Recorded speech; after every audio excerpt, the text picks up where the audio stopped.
لم يأتي الجواب عليها، وهي قوله: هل إذا هنؤونا بالعيد نهنئهم بأعيادهم؟ نقول لا يجوز لنا أن نهنئهم بأعيادهم، لأن هذا إقرار لها وهي أعياد كفرية، فلا يجوز للمسلم أن يهنئ الكفار بأعيادهم، ولا أن يعينهم، ولا أن يعطيهم مكان يقيمون فيه العيد، ولا أن يتبرع لهم بمال يقيمون بأعيادهم، فلا يساعدهم ولا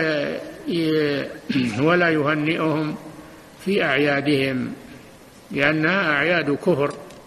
نعم. بسم اللہ الرحمن الرحیم۔ کافروں کی عیدوں پر مبارکباد دینا، جیسے کرسمس وغیرہ، اس تعلق سے فضیلت الشیخ صالح الفوزان حفظہ اللہ فرماتے ہیں، سوال یہ اٹھتا ہے کیا اگر وہ ہمیں عید کی مبارکباد دیں تو ہم بھی انہیں ان کی عید کی مبارکباد دیں گے؟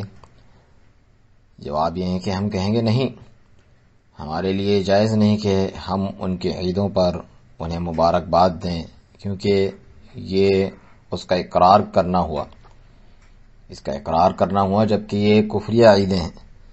کسی مسلمان کے لیے جائز نہیں کہ وہ کافروں کو ان کی عیدوں پر مبارکباد دیں، نہ ہی ان کی معاونت کریں، نہ انہیں جگہ دیں کہ جہاں وہ اپنی عید منا سکیں، نہ انہیں مال عطیہ کریں کہ جس سے وہ اپنی عیدیں منا سکیں، بس ان کی عیدوں میں نہ ان کی مدد کریں اور نہ انہیں مبارکباد دیں، کیونکہ یہ کفریہ عیدیں ہیں۔